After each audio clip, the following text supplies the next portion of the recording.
7 मार्च को उत्तर प्रदेश के 7वें और आखिरी चरण का मतदान है। 7 मार्च के आखिरी चरण में 9 जिलों की 54 विधानसभा सीटों पर मतदान होना है। आखिरी चरण में ओवैसी की पार्टी के 17 उम्मीदवार मैदान में हैं। 17 सीटों में ओवैसी की पार्टी ने 5 उम्मीदवार नॉन मुस्लिम हैं, जिसमें एक नाम हरीश मिश्रा यानी बनारस वाले मिश्रा जी भी हैं। ओवैसी ने जिन 17 उम्मीदवारों को आखिरी चरण में उतारा है, उनका नाम और विधानसभा का नाम हम आपको बताते हैं। असदुद्दीन ओवैसी ने आखिरी चरण में जिन सीटों पर अपने उम्मीदवार उतारे हैं, उसमें आजमगढ़ की 10 विधानसभा सीटों में 6 उम्मीदवार उतारे हैं, जिनमें गोपालपुर से अब्दुल्ला, बहुचर्चित सीट मुबारकपुर से शाह आलम गुड्डू जमाली, आजमगढ़ सदर सीट से कमर कमाल, निजामाबाद सीट से अब्दुल रहमान, दीदारगंज विधानसभा सीट से मोहम्मद जावेद, मेहनगर एससी सीट से करमवीर आज़ाद।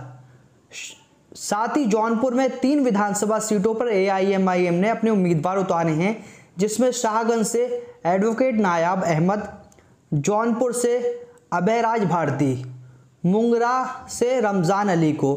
साथ ही गाजीपुर की बात करें तो गाजीपुर जिले से 2 विधानसभा सीटों पर एआईएमआईएम ने अपना प्रत्याशी दिया है, जिसमें गाजीपुर सदर से डॉक्टर मोहम्मद साद आदिल, वहीं जहूराबाद से शौकत अली को टिकट दिया है। चंदौली जिले में 1 विधानसभा सीट पर एआईएमआईएम ने प्रत्याशी उतारा है, जिसमें मुगल सराय विधानसभा सीट है और आबिद अली को टिकट दिया है। बनारस से 2 उम्मीदवारों को टिकट दिया है एआईएमआईएम ने, जिसमें वाराणसी नॉर्थ से हरीश मिश्रा, बनारस वाले मिश्रा जी बहुत फेमस है। इस वक्त सोशल मीडिया पर इनके वीडियोस वायरल होते हैं और ये हर मुद्दे पर अपनी आवाज़ उठाते हैं। कांग्रेस के नेता थे, कांग्रेस ने इन्हें टिकट नहीं दिया, एआईएमआईएम में शामिल हुए, असदुद्दीन ओवैसी की पार्टी ने इनको टिकट दिया और ये एआईएमआईएम से चुनावी मैदान में हैं।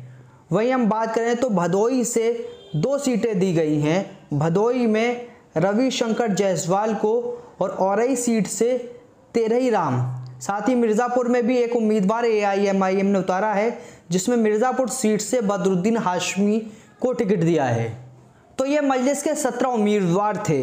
इस लिस्ट के नाम सुनकर आप लोगों ने एक चीज़ पर गौर किया होगा, जिस ओवैसी और उनकी पार्टी पर कट्टरपंथी पार्टी, एक समुदाय की पार्टी या यूं कहें कि सिर्फ मुसलमानों की पार्टी होने का इल्ज़ाम लगता है, उस पार्टी ने इस चरण में 5, पूरे उत्तर प्रदेश चुनाव में 20% टिकट नॉन मुस्लिम समुदाय को दिया है।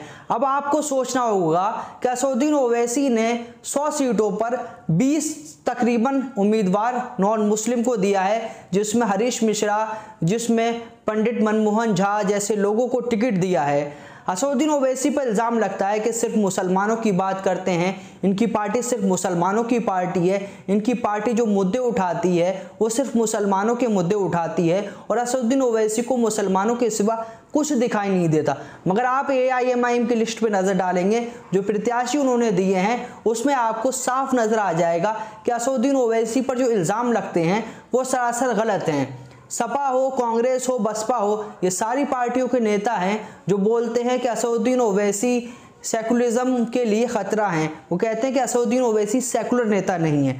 असदुद्दीन ओवैसी कितने सेकुलर नेता हैं, ये उत्तर प्रदेश की लिस्ट आपको बता देगी। उत्तर प्रदेश की आप लिस्ट को देखेंगे और ये 7वें चरण के 5 उम्मीदवारों को देखेंगे तो आपको साफ नज़र आ जाएगा कि असदुद्दीन ओवैसी क्या एक सेकुलर नेता है या कट्टरपंथी नेता हैं। क्या असदुद्दीन ओवैसी अपनी सभा करते हैं, शोषित वंचित समाज का नाम लेते हैं, तो यहाँ पर शोषित वंचित समाज के लोगों को क्या ओवैसी आगे लेकर आ रहे हैं या सिर्फ लफाजी कर रहे हैं? इन सीटों पर उम्मीदवार उतारने से आपको सीधे तौर पर समझ आ जाएगा। वहीं दूसरी तरफ देखा जाए तो समाजवादी पार्टी को मुसलमान अक्सर वोट देता है। बार बार समाजवादी पार्टी की सरकार उत्तर प्रदेश में मुसलमानों ने बनाई, मगर आपने जो है इस चुनाव में देखा होगा कि बहुत जगह ऐसे वीडियोस वायरल हुए जहां पर मुस्लिम नेताओं को मंच से भगाया जा रहा है, मंच से हटाया जा रहा है, उनके साथ धक्का मुक्की की जा रही है और अखिलेश यादव मुसलमान मुद्दे पर बोलने से परहेज कर रहे हैं। उनसे मीडिया पूछती है हिजाब मामले पर, तो अखिलेश यादव को सुनाई नहीं देता है। अखिलेश यादव मुसलमान वोट तो लेना चाहते हैं, मगर अखिलेश यादव मुसलमानों के मुद्दे पर बोलना नहीं चाहते। वहीं दूसरी तरफ असदुद्दीन ओवैसी के बारे में जो बात की जाती है कि ये मुसलमानों के नेता हैं, वो सरासर असदुद्दीन ओवैसी ने इसको जुटलाया है और वो जो खुद कहते हैं कि मैं एक सेकुलर नेता हूं, तो असदुद्दीन ओवैसी ने उम्मीदवार उतार कर ये दिखा दिया है कि वाकई में असदुद्दीन ओवैसी सेकुलर हैं। आपको क्या लगता है, इस लिस्ट के बारे में क्या कहना चाहते हैं? अपनी कीमती राय ज़रूर दें।